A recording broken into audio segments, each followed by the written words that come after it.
Hi, everybody.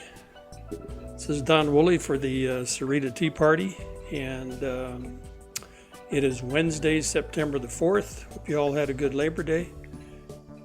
And today we have a really special guest. Dr. Laura Pressley is going to be on with us. She's a champion for fighting election fraud in Texas, and she helps anybody that wants to get in that kind of in that fight, and it's a big one. We have problems in Arizona that we know of, so she'll be on with us about 10 minutes after 5. I'll give her a call on Skype and she'll join us. You can see her email address, Laura Pressley, Pressley at startmail, startmail.com. And so what's going on this good Wednesday, September 4th, 2019? Next week from today is 9/11 day. So we're going to have a little bit of special information starting out the show next week. And our guest will be Alan Corwin, who is a gun rights expert and gun law expert in the state of Arizona. So we look forward to talking to Alan. But today is we're going to be discussing election fraud and voter fraud with Dr. Pressley. So before we get into that, I want to read a little bit of some information from the Arizona Citizens Defense League. They published an email today, and we're in this fight now with red flag laws. And you probably all heard about Walmart saying that no, you can't open carry in their stores, even if it's allowed by state law. And I'm not sure what they do about that, but if you're concealed carry and you have a concealed carry permit, you don't have to worry about it. You can still protect yourself at Walmart. And for some unknown reason, they're not going to sell handgun ammunition anymore, which I don't quite get. But anyway, never bought a lot of ammunition at Walmart anyway. So this email from the Arizona Citizens Defense League, let me read it to you. It's called The Mental Health Ruse. In the aftermath of the recent high-profile killings, those who want to disarm you are calling for laws that prevent the mentally ill, in quotes, from having access to firearms. Unfortunately, many who espouse support for your right to keep and bear arms are buying into this ruse. Now, let me say that this shooting that they just had in Odessa, Texas, we have found out that this guy failed a federal background check. And he also notified the authorities before he did this, both the FBI and the police department. And he had people that knew him that said they knew someday he was going to do this. That also was part of the information that's come out against the El Paso shooter, that people who knew the guy said that he was going to do this someday, and they warned the police about it, and those warnings were ignored. So, I guess we're just going to have to start really raising the bar when we talk to the police, because they're going to have to start getting interested in this problem. Besides getting into it after the fact and blaming all legal gun owners for the problem. So anyway, I'll go on with this letter. Who are the mentally ill, and who makes the determination? In proposed red flag firearm confiscation legislation filed in Arizona earlier this year, a sign of mental illness was someone who purchased a firearm in the last 6 months. Are you willing to live with that? The Obama administration, God help us, combed through veteran and Social Security pension rolls for recipients identified with mental competency issues, such as having problems handling their finances, labeled them as mental defectives, and prohibited them from possessing firearms under federal law. In the old Soviet Union, political dissidents were labeled mentally ill. We're hearing that same song from today's progressives. And where does this assumption come from that people with mental health challenges are automatically a danger to themselves and others? It's more a media-driven myth than reality. Cut through all the hyperbole and you'll find a scheme to expand the growing list of those who cannot possess a firearm. Next will be a call for rigorous mental health screening as a condition to own a firearm. Eventually, we'll arrive at anyone wanting to possess a firearm must be mentally ill. Don't buy into the mental health ruse. The Second Amendment does not have except for penciled in after shall not be infringed. Everyone with mental health issues is not automatically a danger to themselves or others. The moment we accept that some people should not have firearms and let self-serving lawmakers and bureaucrats determine who may have a firearm, we surrendered our right to keep and bear arms and eventually our freedom. As we mentioned in a recent email, Governor Ducey is looking to resurrect a red flag firearms confiscation bill that he had introduced in the 2018 Arizona legislative session, which, by the way, was defeated. We must continue to let our legislators know that gun control bills are still unacceptable in Arizona. And make no mistake, red flag laws are gun control wearing a mask of mental health reform. We have drafted an email for you to send to your legislatures, and that's required to make a difference, or a few mouse clicks. All that's required to make a difference. You can send the email as is, or you can customize it with your own comments. If you have not yet contacted your Arizona State Senator and Representative, please click on the link. And I'll go on these alerts, and they show a link to send your email. These alerts are a project of the Arizona Citizens Defense League, the AZCDL, an all-volunteer, nonprofit, nonpartisan grassroots organization. And so there you go. There's the latest on red flag laws and what's going on in Arizona. And we got to be wary about all this. So please, per the Tea Party Patriots, keep contacting Senators Sinema and McSally and let them know that that it's unacceptable. We don't want red flag laws. Gun control is a slippery slope, and I saw a tweet today from a guy named he's a trucker, and his name is Norm, and his Twitter handle is Trucker Norm, and he's also running for Congress, and I'm not sure what state he's in, but he said he was showing his AR-15. He said, "This is my AR-15." It says San Antonio's Beto O'Rourke, and if you haven't heard that name, he's supposedly running for president, and I think he's getting less than 1% of the Democrat vote. So Beto says he's going to set up a buyback plan for AR-15s. Of course, he'd use taxpayer money. He'd use our money to buy it back from us. So Trucker Norm said he'd sell his AR-15 for $50,000. He said, "Come to my house and you can have it for $50,000. So I got a real kick out of that. Trucker Norm is right on with most of the stuff he puts on Twitter, and we wish him luck in his campaign. So what's going on in Arizona? What's going on in southern Arizona?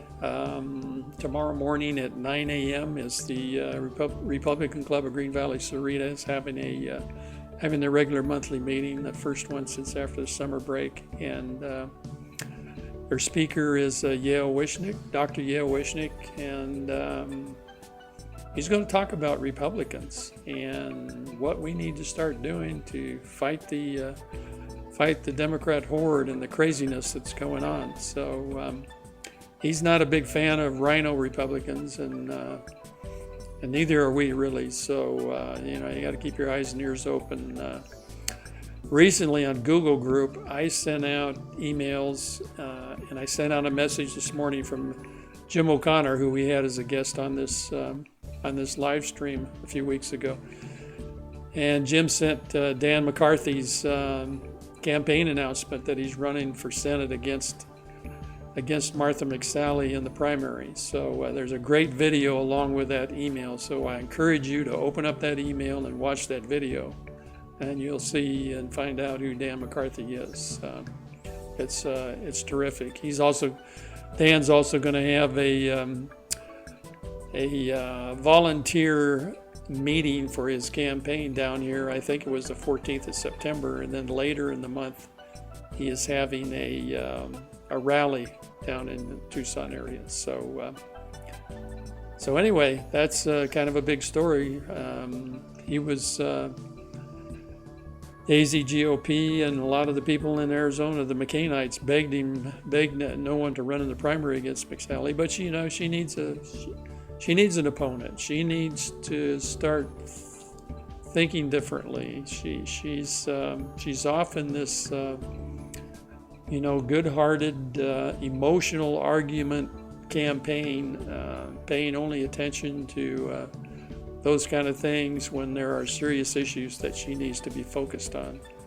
And she's got President Trump's endorsement right now, so you'd think she'd take advantage of that and really start jumping on the bandwagon, but we'll see. So pay attention to the news and watch for Dan McCarthy. And time-wise, we're coming up on 5:10 p.m.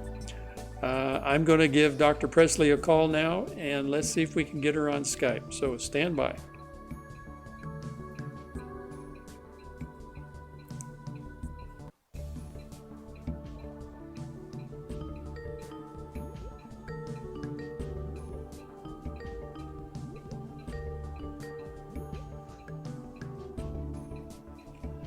Hello, Dr. Pressley. Hello, how are you? Good. Yeah, it broke up a little bit, but let me get you on the screen here. Just stand by a minute. I'm putting the microphone a little closer. Okay, that'll probably help. Let me get you on the screen here. Okay. So I've got your presentation all set up now. So we got that ready to go, and this will just take me a couple minutes. Hope things are going well for you today. Pretty good. The lighting's a little different because it's not so sunny outside now. So at 3 o'clock, it's much more sunny. And I want to unplug my phone, so just give me just a second. Oh, sure. Go ahead and do that. Yeah.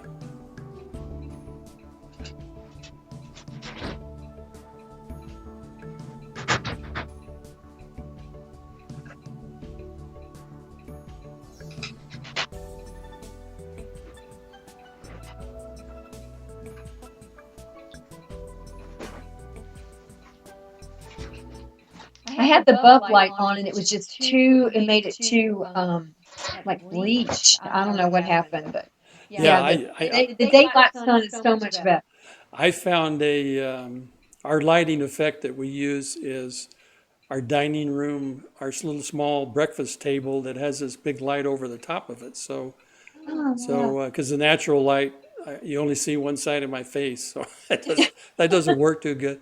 So it's good to see you, and I'd like you to tell the folks a little bit about your experience running for the Austin City Council, I think it was. Yes. And what you did and how you got in that court fight. And then after that, we'll really get into your philosophy about the 4 pillars. Okay, that's wonderful. Thank you. Sure. Well, I'm so grateful to be here. And, a lot of people talk about voter fraud. And this is one thing you and I discussed, that, voter fraud in itself is basically simply when voters commit crimes and they vote when they shouldn't. But a more broad term and a more accurate term is called election fraud. And that encompasses not only when people vote illegally, but it also encompasses when the election administrators or the people that run our elections allow or participate in some sort of fraud with the counting of the votes. It was very interesting. Joseph Stalin said it very, very well, that it doesn't really matter who votes. It matters who counts the vote. And when I saw that, it made such an impression on me. I ran for the Austin City Council in 2014, and I ran a very good campaign. It was a small city council race. It was like 18 precincts in the Austin City Council in Austin, Texas. And when we got the results on election night, I knew they were wrong because we had done immense block walking and phone banking, so we had data to support what we knew the results were going to be. And so when the results came in, and my opponent, uh, actually 25-year-old, that the Democrats moved into my district 2 weeks prior to the deadline for anybody to even be in the district to run for city council. I lived in Houston over almost 30 years. Nothing they could do would get this little kid to win. And so when the results came in on election night, we knew they were wrong. We knew something was up. I didn't know exactly what. So I got up the next morning and started analyzing the data, and statistical patterns started coming out.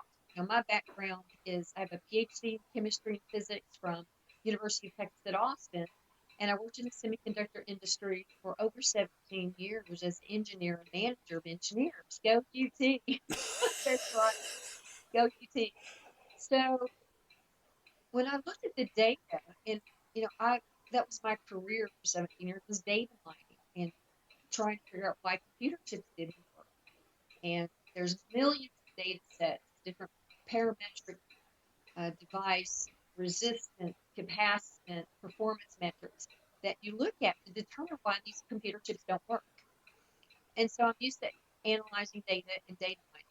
And when I started looking at statistical analysis of my election, precinct to precinct, from a general election to a runoff, we found the most beautiful statistical pattern that you can't get by just accident. And so maybe other candidates would not know what they were looking at, but I did. And I believe it was a divine gift that I got to see that. I did a lot of prayer before I started searching for those signals. And what came to me was to plot the data in a certain way. And I believe the Lord put it in my lap. And He knew I wasn't going to walk away. So, I knew there was something wrong. So we set down this path and I started reading the election code in Texas. It's about 200 chapters.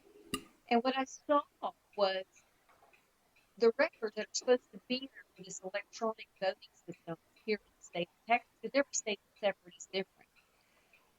The backup records, where are these backup records to document the exact results that voters intended? And so we decided to do a recount, and the county here in Travis County could not produce the legally required documents.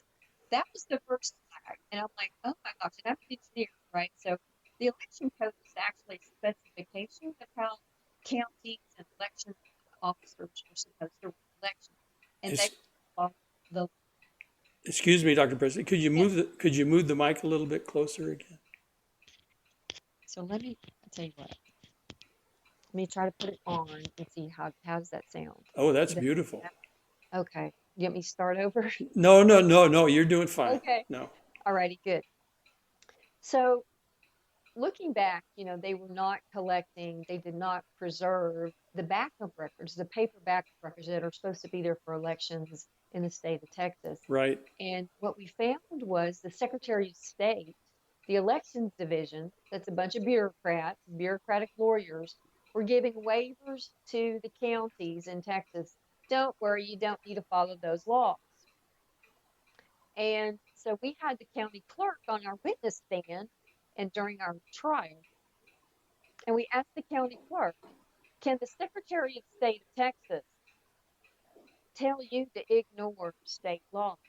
And on the witness stand, she said yes.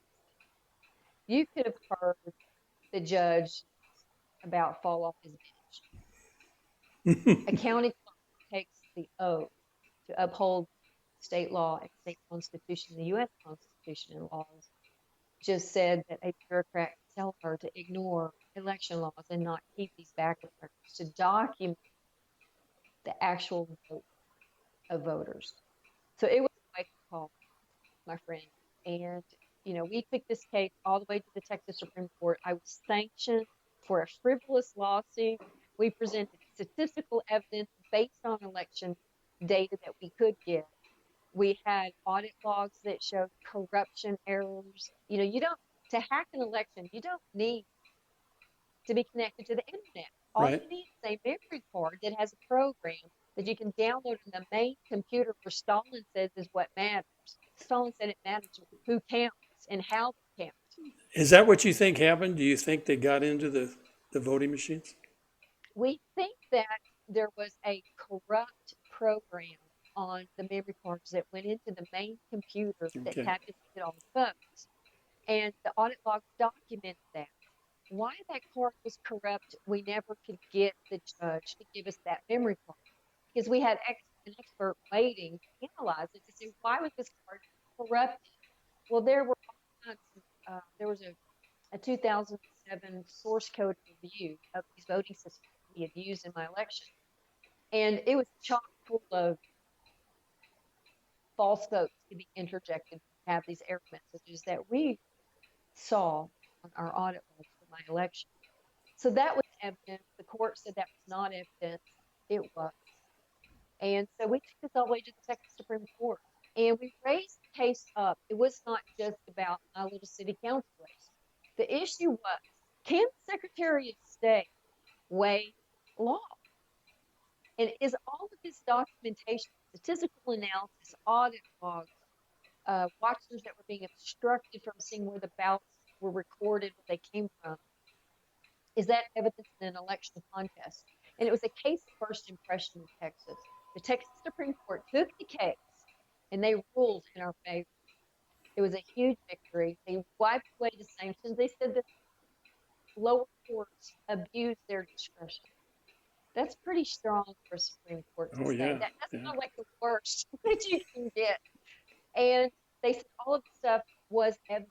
So the good news is in the future, this type of argument, legal argument of electronic fraud can be used going forward by other candidates. So that was the win for the state of Texas and actually for the country because everybody watches Texas Sure. and how what we do, what our Supreme Court says, you know, as Texas goes, so does the country. Right. That's one of the things that said all, about our big state. So anyway, that was my introduction into election integrity issues and election fraud, counting fraud, as Stalin said was most important.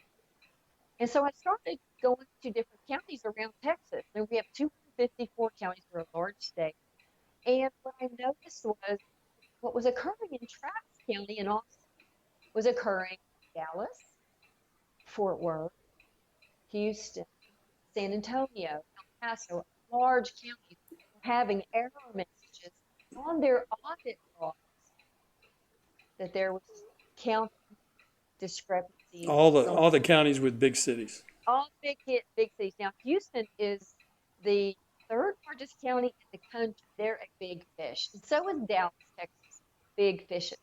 And we have evidence votes being placed. We have evidence of what's called mobile ballot boxes not being closed, and that could identify when false votes are being injected into main computers. We can't make this stuff up, friend. This is real going on in the state of Texas. So, this has been a mission I've been on for the last, 5 years, since 2014, almost 6 years now. And it's a big deal. We don't have honest elections. We don't have anything in this country. Right. This is it. This is where the people make the choices. And we learn from God gave us free will. And so we make our choices for our elected representation. But if those choices aren't acted on and actual, real, then the learning and the wisdom gained by us humans on this earth is rewarded. And the Lord wants us to gain knowledge and wisdom so that we learn and we do better next time. Well, with this deceit going on, that is interrupted. And you can't vote them out because the votes are not truly counted. Right. So let me That's ask the risk. let me ask you.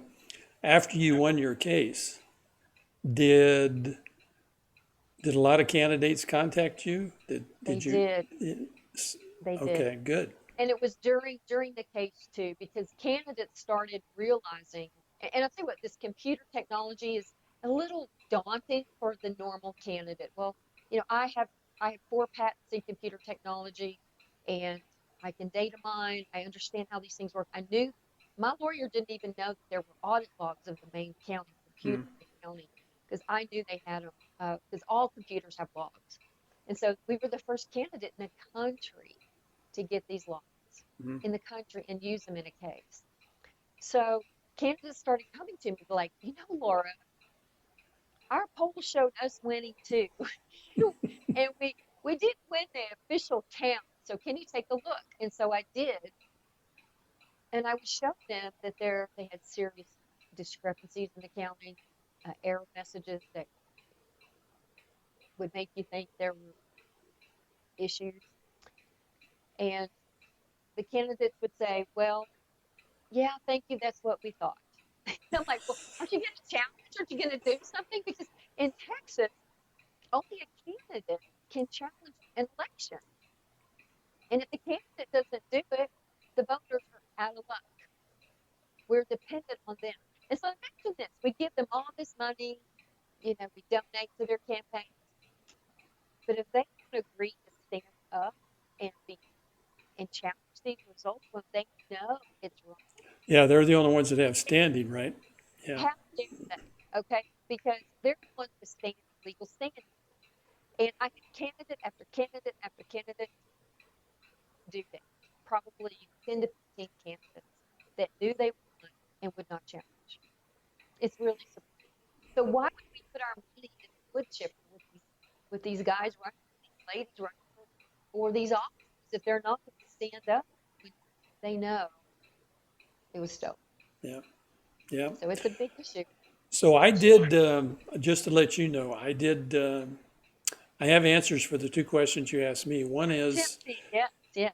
yeah, one of those is I talked to the Pima County elections today, and we do not use sequentially numbered ballots. Oh my gosh. Yeah, Do you realize that's a problem? they're not even numbered, That's let shocking. alone sequentially numbered. So yeah, Oh that's my gosh. So you yes, know what happens? They bring a busload of ballots in, a busload of ballots out, like what yeah, goes on in Florida. Florida doesn't number it. See, Texas law and our Constitution from the 1800s requires ballots be numbered. yeah, And our state law says you have to be consecutively numbered. There's still secrecy in the ballot, but at a polling location, you know the numbers that were given out, sure, and that has to match up when you do a recount. right. And if Yeah, they're not numbered, no. I contacted a couple of our senators already about it, state senators, saying, hey, we need to get on the ball and get this into Arizona law before the 2020 election because they've got time in the legislative session to do something about it and get it going. And because we know we had ballot harvesting in Pima Yes, County for sure, and we know that the workers in the elections office were told we're going to count every vote. Okay, so they just took whatever you threw on their doorstep and counted it. So yes. yeah, we're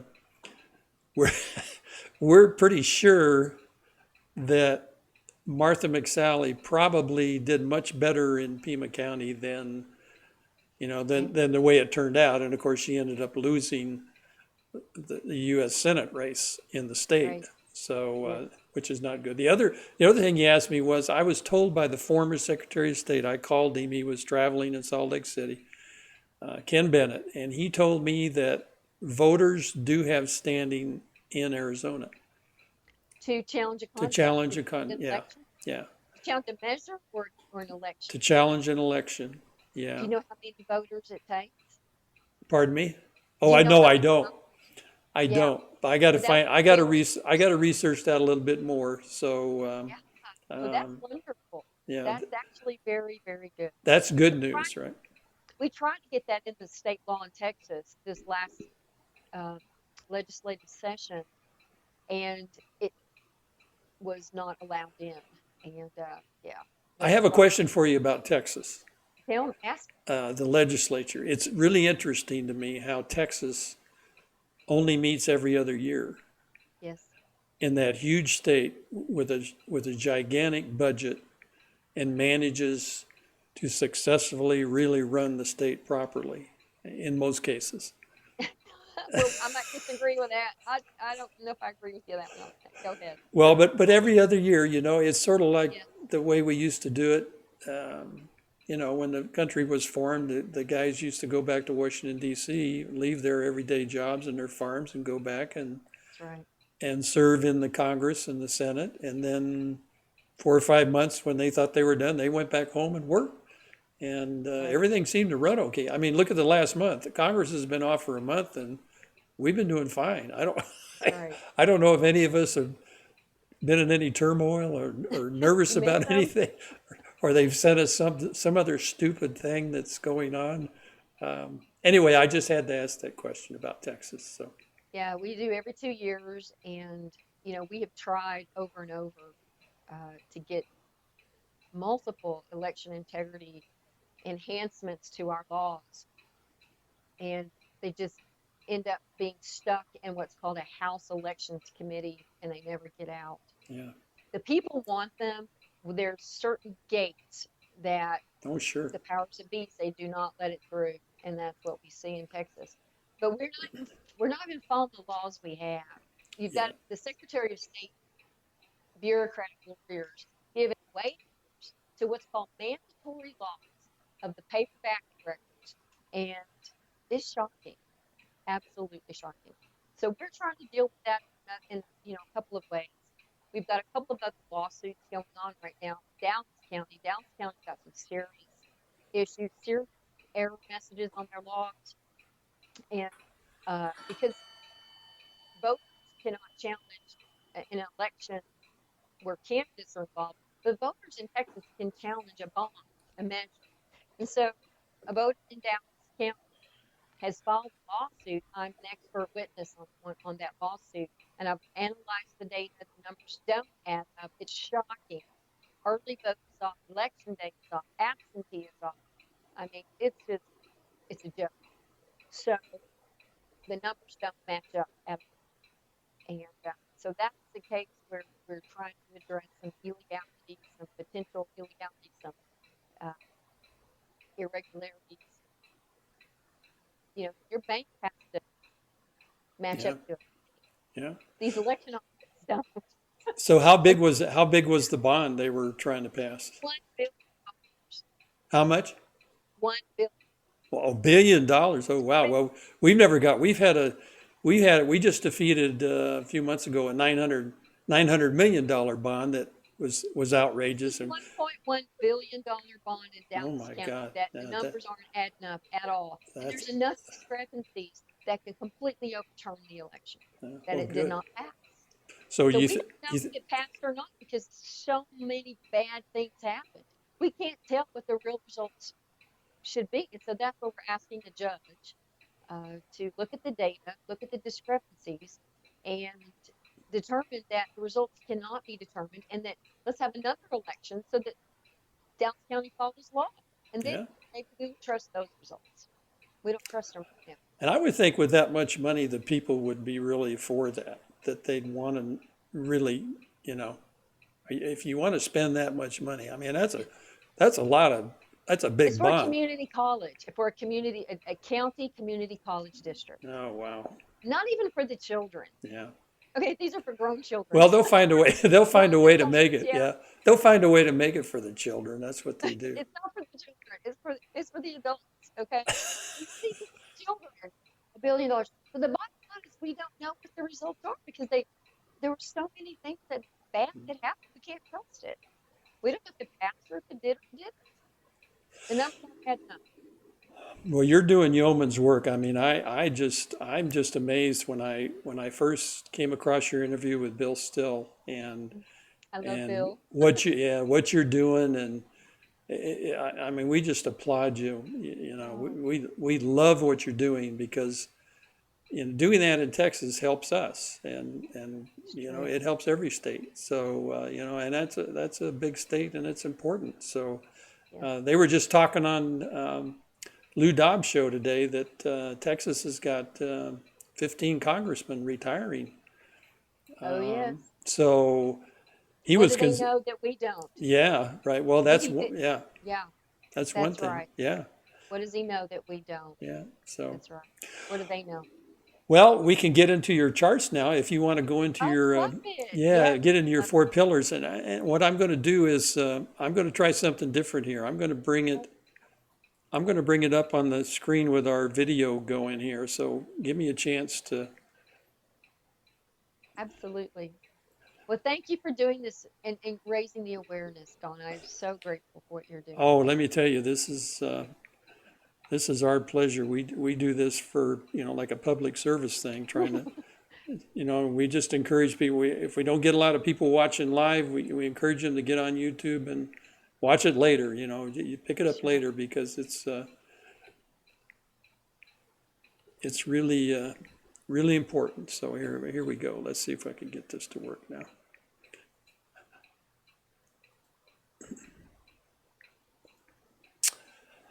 It did. It worked. All right. So I've got you on about half the screen. It says True Texas Elections, True Texas Elections LLC, Laura Pressley, PhD founder. It's got your phone number Yeah, that's our and your publisher. email. Yeah. Okay. So I can move the slide up. I think you got one more slide to come up, and it's even animated. So It is animated. So as you click through it, because I can't see you clicking, yeah, um, the first thing is, over the last 4.5 years, something has really come to me. It's like what has to be, what are the most basic things that have to be there for election integrity in Texas and actually in the country? So the first thing is a numbered, and you just want to click through. So click the first thing, the numbered paper ballot text should come up. okay, Do you have that? yeah, Okay. So a numbered paper ballot, because you have to know how many ballots you start with and how many ballots you give out and how many ballots you end up you didn't use. It is basic accounting. And Texas mandates that these ballots have to be uniquely numbered and consecutively starting with the number one. I mean, that's how basic it is. yeah. Do you always look for the number when you vote? Well, right now it's not numbered. Okay. The electoral machines don't number it. You have a computer for it, right? I mean, the Secretary of State has said we're going to start this week, and it doesn't number even though the law says it does. So that was part of the issue. So a number paper trail ballot is the first, I call the holy grail of election integrity. Okay. The second thing is you have to have laws, good laws. And in Texas, we'd like to make them stronger and bolster them a little bit more, but we've got really probably the best laws in the country. And I've looked at many election codes. Texas, so we've got really good ones. The third one is, and I'm really the third one is you have to have a court that rule on the letter of the law. Okay. And the fourth one is you got to candidates that challenge these cases. Because if the candidates don't, you've got the best laws and you have the best courts and you have the number of ballots. The candidates don't stand up. Every Excuse me, Dr. Press, you're cutting out a little bit again, so really, I'm not sure why, but let's see, is that better? Can you yeah, hear me right?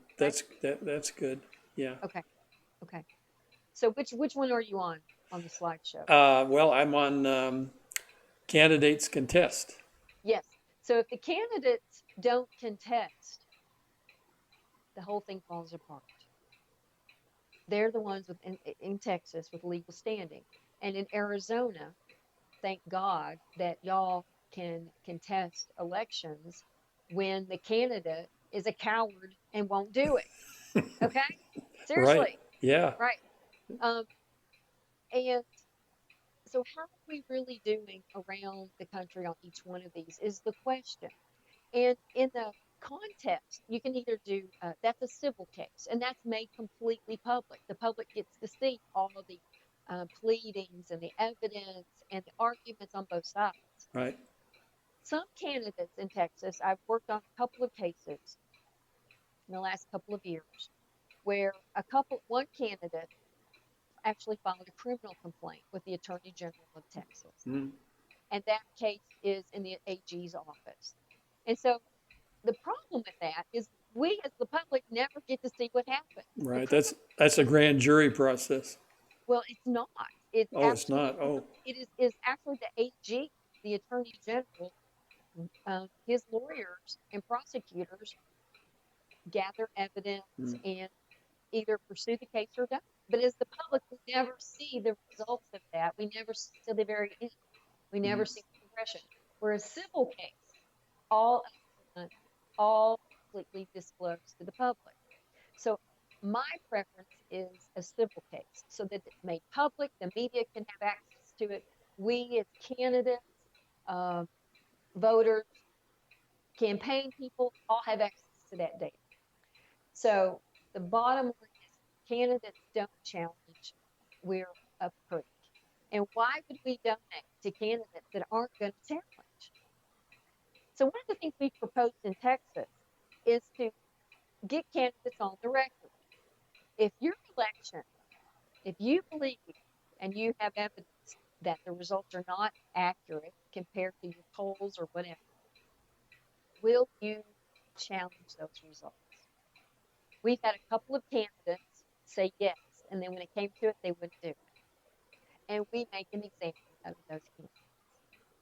Yeah, and that's good. That's We let the truth be known. sure. Because why would we and if that candidate ever runs again, good luck. Right? Yeah. Well, it's all about fundraising. So, yeah, you're not going to raise any money if you're not going to do what you're supposed to do.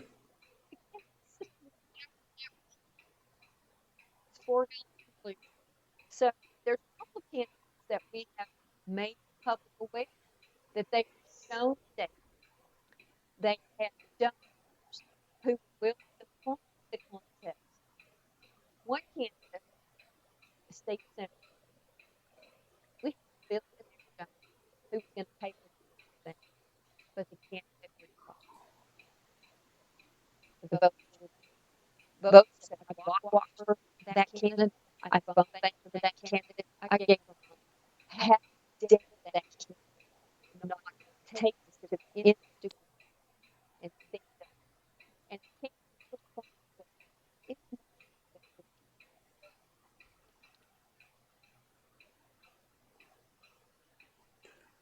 I've temporarily lost the audio, Dr. Pressley. Can you hear me? I can I can hear you. Yes. Okay. Yeah, I lost you completely there the last 10 to 15 seconds. Okay. Where was I? Where did you You was it? were you were talking about the candidate that said he would challenge the election and he didn't. Or two Yeah. candidates. Yeah. Yes. So we had donors who were going to pay for the election contest and the candidates would not do it. Oh my goodness. I know it. And so the voters and the block walkers and the phone bankers, they were livid because they gave their heart and soul and their Yeah. blood and sweat and tears, Yeah. and the candidate would not stand up. Yeah. So that's a problem. And so, you can have all these four pillars, four corners of these election integrity components, and it rests the voter or the candidates. So I think Yeah. that's something to get across. These candidates have to be asked, get them on the record if they're going to challenge, and see what they do. Well, I can say I was just going to tell you a little bit about Arizona with respect to your four pillars. Well, you found out we don't use numbered paper ballots, so that's not good at all. Yeah. We have they're doing a good job strengthening our election laws right now. Things are going on, and they passed three or four measures last session this past spring to strengthen our laws.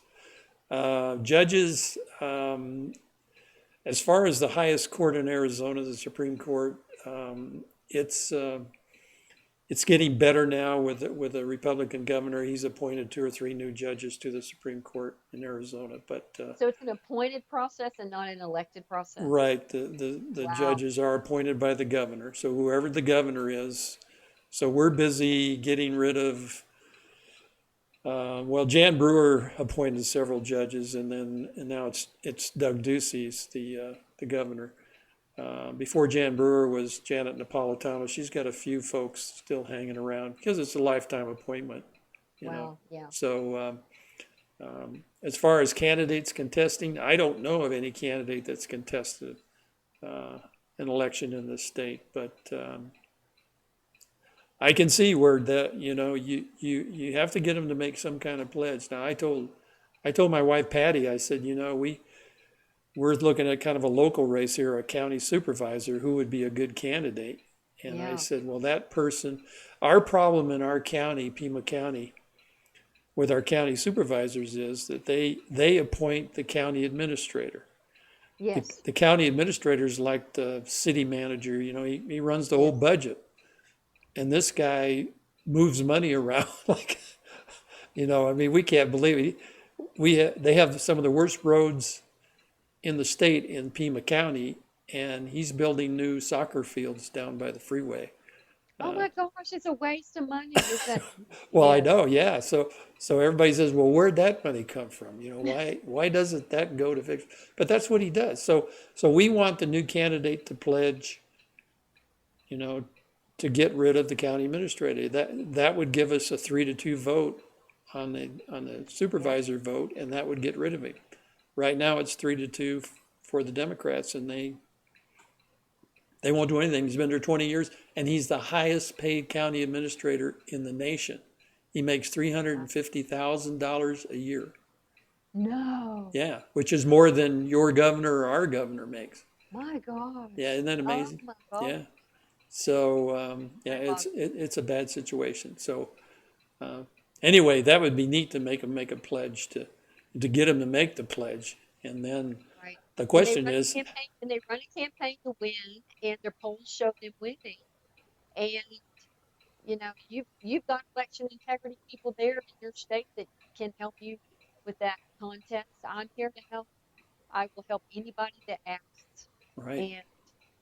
And we just have to have these candidates file civil contests so that it's made public. So this stuff stops. We've got to expose it.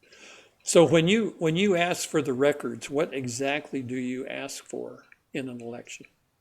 Well, that's a good question. It depends on the state laws. But in Texas, we were supposed to do a manual recount of the electronic ballots. And what we found was the ballots were supposed to be numbered, and they were not. The absentee ballots in my election were all numbered, and they were sequentially, consecutively numbered. And when we did a recount of those paper ballots that were numbered that followed law, it was an exact tie, 240 to 240. Mm. But then the electronic ballots were about 90% of the vote, and they were not numbered. So they were in a huge PDF document. You know how to use Adobe Acrobat. You can just move pages in and out, right? Right. Not numbered. Where they came up with this stuff, where, we tried to determine where they pulled the data. They wouldn't let us observe it, and that was required by law for them to do that. Right. So we said those ballots were clear. Throw them out. It's a tie. We need new election. That was our legal argument. It's a very unique argument in the state of Texas. No one ever made it. And I heard you tell Bill Still that these computers they're just using laptops and regular towers, right? Yes. They're not using mainframe kind No, of they're not. equipment. Yeah. It's just, these old school memory cards that are about this big, like a credit card. They're Windows 2000 software. Mm. And you put the card in, it gets a corruption error. Why was it corrupted? Was there a program downloaded? I mean, my statistical analysis was rock solid, and it was perfect, a perfect straight line with an R squared of 0.98. Your people in the audience that love algebra will get that one. You can't make that up. Yeah. It's so funny. This is a funny story. When I would do my presentations all over the state of Texas on my statistical analysis. And one of my favorite places to present were the Exxon Mobil retirees clubs, especially in Houston. And when I Hmm. would show my statistical analysis, there'd be like 200 engineers in the room. They They love it. laughed, they laughed their butts off. They Oh thought, yeah, oh, yeah, stolen. That's proof. I mean, when you talk to someone who knows math and yeah. knows how to plot the data, you go, wow, they were really sloppy in their you know attempts. So it's hilarious when you get a room of engineers and they just fall out of their Well, chair. we'll have to get you over here sometime and present to some of our Raytheon engineers because Oh, we got yeah, 11,000 working here in town, 12,000 oh, now. So they would love it. They would go, yeah, that's hilarious. Yeah, no yeah, way. oh You yeah, can't get that straight line like that. yeah, I can't do yeah, it. Sorry. I yeah. took $1 billion factory down in Austin on data less correlated than what my election data was Mm. showing. So it was obvious. So I so Dr. Presley, are you retired now from? I am. So you know what? I was an engineer manager for 17 years. I Mm, managed engineers all over the world in China, in Singapore, in Malaysia, all over the world. I did global yield enhancement of multiple factories around the globe for and semiconductor production? for semiconductors. Yeah. And so that was my background. And then I retired from the semiconductor industry and I wanted to run for city council because one of my organizations that I ran a lean business practices uh, organization. And so I was looking at the city council and the electric utility and the water utilities. They needed some lean business practices. All right. So I ran on that. I ran on, I'm a, engineer. I have business background and we could, we could really streamline and save some money, but they're not interested in saving money. Did you see? They're not interested. No, no. So I ran for city council and then this happened and I feel like this is my new mission Yeah. and uh, it really takes someone who understands math, understands the computer stuff because it is complicated. I kind of laugh and joke about it, but it is a complicated system Oh yeah, and sure. that's why it's Yeah. gone on for so long. The Yeah. initiative. Yeah, it'd be interesting if an election department actually did their own statistical analysis. That Yeah, would that would be that wouldn't would that be be nice? yeah, that would be a real goal, wouldn't it, to have them monitor themselves? But like you said, they don't. Like politicians, they don't. They like spending our money and they like doing the stuff they're doing. So, well, listen, it's been wonderful having you on, and I can't tell you how much we appreciate you taking the time. Thank you. Um, and we'll get the word out. We sent a message out yesterday that you were going to be on tonight, and we'll get the word out to everybody. And maybe we can talk to you again down the road. Um, Absolutely. yeah, As our $1 billion bond election contest progresses in the courts, we have a hearing about mid-September.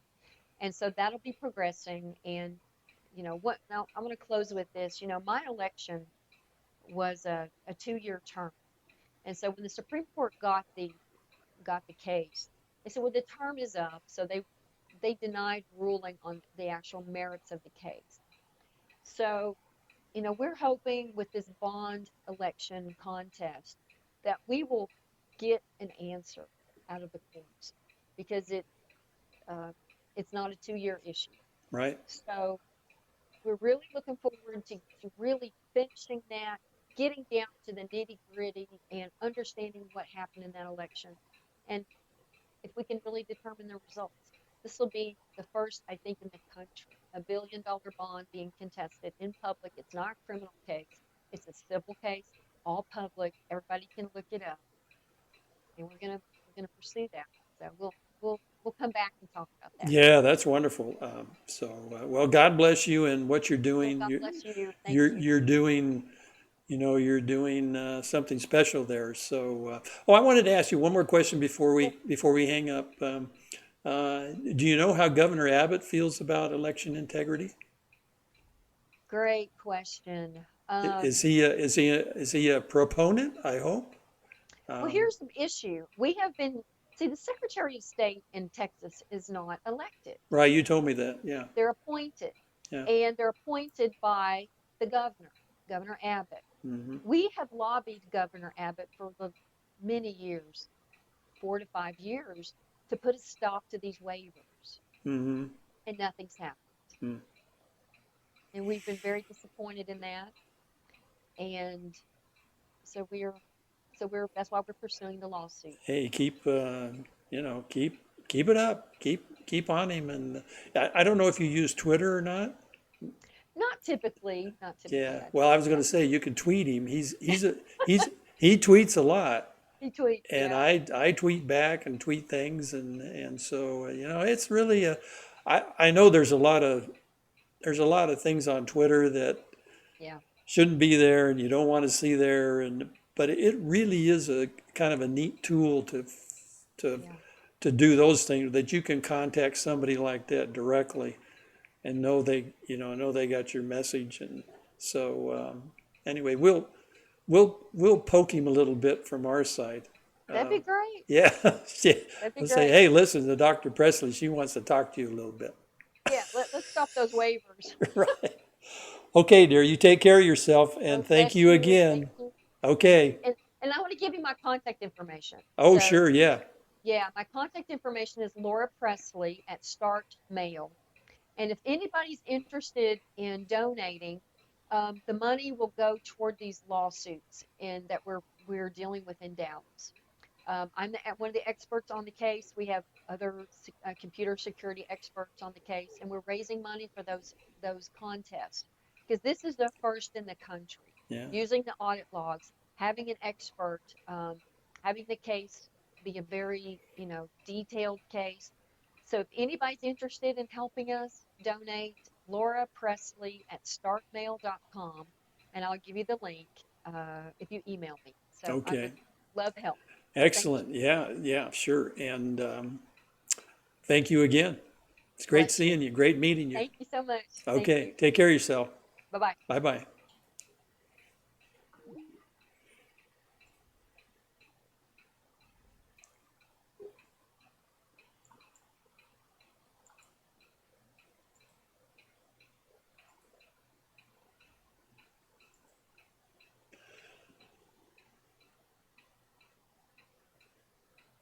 So, ladies and gentlemen, that was Dr. Laura Pressley. Boy, she's just wonderful. I can't believe that what she's doing there in the state of Texas, and she's involved in fighting election fraud and on all fronts, and that's just terrific. So I hope we can learn something from her. We really need to get on our own legislators now and make sure that before the 2020 elections, we have sequentially numbered ballots. I mean, that's really a critical issue now, and I would share a lot of this information with some of our state senators and people we know, and maybe we can get them to get on that, get that in a bill and get it passed in this spring, and get it in place for the next election. Get these election people, get that straightened out. So anyway, I think that would be something that would really help with the ballot harvesting issue, since in Pima County they apparently pretty much ignored ballot harvesting being a state law against ballot harvesting. So anyway, thanks to Dr. Pressley again. And if he had some audio problems, we apologize. It's not a perfect system, and sometimes Skype is a little erratic, but it's the only thing we can use right now for video presentations. So anyway, I'm going to take a short break, and I'll be back in a few minutes.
Okay, hi everybody, we're back. I just want to tell you what's going to be on the show next week. We're going to have Alan Corwin on. Alan is a gun rights expert and an expert on Arizona gun laws. And so that should be a really interesting conversation with all this red flag stuff going on. Again, we want to thank Dr. Laura Pressley for being on. It's just amazing what she's doing in Texas, and we're really interested in finding out how she comes out with that bond election, and if the court actually makes them conduct the election again. I mean, that costs a lot of money, but you want to give the people what they really voted for, and if they actually voted against it, voted it down, I think that it did pass, but if they voted it down, then that's the way it is. So anyway, thank you all for watching.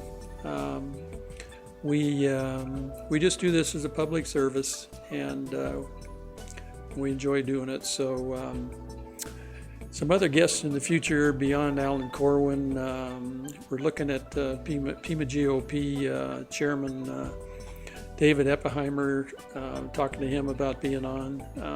We want to really talk about Sanctuary City, petition that's on their ballot, and then after that, we are talking to Gabby Mercer about coming on and talking a little bit of politics with her, and trying to think down the road here. We're looking at.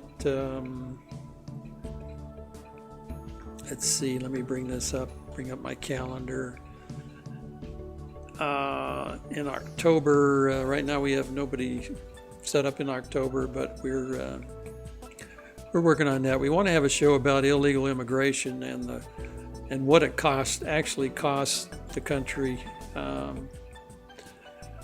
What it costs the country on a financial basis, and because it's a huge drain on state and federal finances, and with all that's gone on this year, with all the illegal crossings, with all the traffic from Central America, etc. The other thing we want to do is we want to bring back Zach Taylor to talk about, are we making any progress with the illegal alien problem? And I know I saw a thing the other day where they've got about 100 miles of wall up now, 150 new miles, and they plan to have 400 or 500 miles by the end of the year. Next year, they just got $3.6 billion from the Defense Department for the new wall, much to the Democrats' chagrin, so that's a good thing. And anyway, excuse me, we'll see you all next Wednesday with Alan Corwin.